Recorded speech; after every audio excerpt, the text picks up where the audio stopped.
আমি বৰ্তমানৰ মুখ্যমন্ত্ৰী ডক্টৰ হেমন্ত বিশ্ব শৰ্মা গতিকে তেখেতে আজিৰ তাৰিখত কৰিব নোৱাৰা কাম একো নাই গতিকে আমাৰ যি প্ৰায় ৩৫ লাখ আমি খিলঞ্জীয়া মুছলমান বৰ্তমান অসমত বাস কৰি আছোঁ এই ৩৫ লাখ খিলঞ্জীয়া মুছলমানৰ ক্ষেত্ৰত মাননীয় মুখ্যমন্ত্ৰীয়ে কেইবাবাৰ আশ্বাস দি আছিলে কিন্তু আজিৰ তাৰিখত আমাৰ হাতত এটা সুযোগ আহিছে এই সুযোগটো যিহেতুকে বৰ্তমানৰ মুখ্যমন্ত্ৰী দিব পৰা অৱস্থাত আছে এজিপি বিজেপি মিত্ৰ গোটৰ দলে দুটা দলে লগ লাগি এই যে 19 তাৰিখৰ যি ৰাজ্যসভা নিৰ্বাচন এই ৰাজ্যসভা নিৰ্বাচনত আমাৰ প্ৰবল দাবী যে যিকোনো এজন খিলঞ্জীয়া মুছলমানক তাত ৰাজ্যসভালৈ পঠাব লাগে নহ'লে অনাগত দিনত 26ৰ বিধানসভাত আমি কিন্তু এই বিষয়টো আমাৰ অসমৰ ৰাইজৰ খিলঞ্জীয়া মুছলমান ৰাইজৰ দুৱাৰে দুৱাৰে আমি পইচাই দিম এইকাৰণে পইচাই দিম আমি বৰ্তমানৰ মুখ্যমন্ত্ৰীয়ে কৰিব নোৱাৰা কাম আমি একো নাই বুলি ভাবোঁ আমি আশাবাদী গতিকে পূৰ্বৰ কংগ্ৰেছ চৰকাৰতকৈ বৰ্তমানৰ মুখ্যমন্ত্ৰীয়ে যেকেইটা কথা কৈ আশ্বাস দিছিল যে আমি মানে জৰীপ হ'ব খিলঞ্জীয়া মুছলমানৰ কাৰণে তেওঁ চাব কমিটিও কৰিলে চাব কমিটিও একো নহ'ল ফুটুকাৰ ফেন হৈ আছে এতিয়াও একো ৰিজাল্ট নাই গতিকে আজি জৰীপৰ কাৰণে অলৰেডি ডিচি লেভেলত কমিটি হ'বৰ এবছৰ হ'ল কিন্তু এতিয়ালৈকে জৰীপ হৈ উঠা নাই গতিকে আমি আৰু বুজি উঠিছোঁ যে আমাৰ কাৰণে যে কিবা কৰি দিব আমি কিন্তু আশা দেখা নাই কিন্তু এটা আমি আশা কৰিব পাৰোঁ মাননীয় মুখ্যমন্ত্ৰীক আমি এই দাবীটো যদি মাননীয় মুখ্যমন্ত্ৰী আমাৰ অচিৰেই যদি পূৰণ কৰিব পাৰে 19 তাৰিখৰ নিৰ্বাচনত ৰাজ্যসভা নিৰ্বাচনত গতিকে আমাৰ যিহেতুকে বিভিন্ন সমষ্টিত আমাৰ তেনেকুৱা ধৰণৰ ভোটৰ গাঁথনি যেতিয়া বেলেগে তেনেকুৱা পৰ্যায়ত ৰাজ্যসভা চিটত আমাৰ এটা সোণালী সুযোগ কাৰণ আগৰ পূৰ্বৰ এজিপি চৰকাৰে অন্ততঃ আমাৰ ওপৰত এটা বক্তা কৈছে মানে বৰপেটা মঙলদৈ দুটা ক্ষেত্ৰতে আমাক ৰাজ্যসভালৈ প্ৰাৰ্থী নিৰ্বাচিত কৰিছে আৰু অসম বিধানসভাৰো আসন মানে আমাৰ মানে হেৰি কৰিছে বিধানসভা নিৰ্বাচিত কৰি মন্ত্ৰীত্ব দিছে দুইল আৰু মদিলক গতিকে বৰ্তমানৰ মুখ্যমন্ত্ৰীয়ে কৰিব নোৱাৰা কাম একো নাই আমাৰ দাবী আমি বৰ্তমানৰ মুখ্যমন্ত্ৰীক দাবী জনাইছোঁ গতিকে 19 তাৰিখৰ নিৰ্বাচনত এই ৰাজ্যসভাৰ চিট এজন আমাৰ প্ৰায় 35 লাখ গৰিয়াৰ ফালৰ পৰা এজন খিলঞ্জীয়া জনগোষ্ঠীৰ গৰিয়া মুছলমান এজনক দিয়াটো আমি বিচাৰোঁ আমাৰ এইটো দাবী আজিৰ মেইনলি প্ৰেছ মিটৰ মূল সাৰাংশ এইখিনিয়ে কাৰণ তেওঁলোকে জনতা পাৰ্টীয়ে অৰ্থাৎ বিজেপিয়ে 2011 চনৰে পৰাই তেওঁলোকে নিৰ্বাচনৰ প্ৰতিটো নিৰ্বাচনৰ ইস্তেহাৰত অসমৰ খিলঞ্জীয়া মুছলমান গৰিয়ামৰীয়াকে ধৰি লোকসকলক ৰাজনীতিক সামাজিক সকলো দিশতে অগ্ৰাধিকাৰ দিম বুলি তেওঁলোকে কৈছিল আৰু বিভিন্ন সভা সমিতিও তেওঁলোকে কৈছিল কংগ্ৰেছে শাসনকালত এই গৰিয়ামৰীয়াসকলক ৰাজনীতিক সামাজিক সকলো দিশতে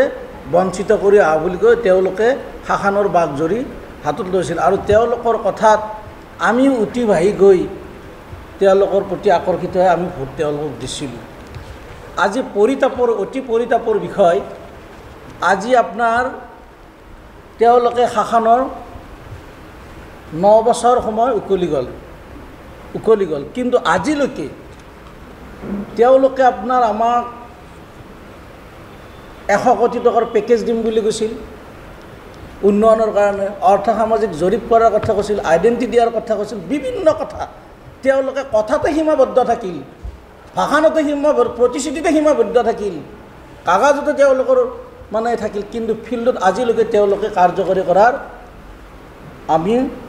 আমাৰ পৰিলক্ষিত হ'ল আমাৰ বুলি নহয় আপোনালোকৰো হোৱা নাই পৰিলক্ষিত গতিকে যে আমি ভাবিছিলোঁ যে বিজেপি শাসনত আহিলে অন্তত অসমৰ খিলঞ্জীয়া মুছলমানসকলক ৰাজনীতিক সামাজিক সকলো দিশতে অগ্ৰাধিকাৰ কৰিব বুলি আমি আশা কৰিছিলোঁ কিন্তু অতি পৰিতাপৰ বিষয় 9 বছৰ উকলি গ'ল সাংসদ বিধায়ক দূৰেৰে কথা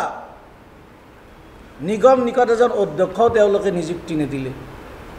এজনো নাই এতিয়াও যে জিও মাজতে এজনক দিছিল মমিনুল আলক কিন্তু সংখ্যালঘু উন্নয়ন বোৰ্ডত তেওঁক নিযুক্তি দিলে কিন্তু সেই বোৰ্ডত কিন্তু তেওঁলোকে পুঁজি নিদিলে ফাণ্ড নিদিলে জিও ফাণ্ড দিলে বিত্ত বিভাগৰ পৰা তেওঁলোকে ৰিলিজ নকৰিলে যেহেতু তেওঁলোকে আমাক প্ৰতিশ্ৰুতি দিছিল সেইকাৰণে আমি ভাৰতীয় জনতা পাৰ্টীৰ NDA মিত্ৰজোঁটক অহা 19 জুনত যি ৰাজ্যসভাৰ দুখন আসনৰ বাবে নিৰ্বাচন অনুষ্ঠিত হ'ব দুটা দলে লগ লাগি এজন খিলঞ্জীয়া মুছলমানক ৰাজ্যসভালৈ নিৰ্বাচিত কৰি তেওঁলোক পঠোৱাৰ কাৰণে আমি দাবী জনালোঁ। অসম গণ পৰিষদ দলে বিগত তেওঁলোকৰ শাসনকালত অসমৰ খিলঞ্জীয়া মুছলমানসকলক যথেষ্ট ৰাজনৈতিকভাৱে অগ্ৰাধিকাৰ দিছিল। অসমীয়া মুছলমান বুলি নহয়, অসমৰ সকলো জাতি জনগোষ্ঠীক গুৰুত্ব দিয়া একমাত্ৰ ৰাজনৈতিক দল আছিল।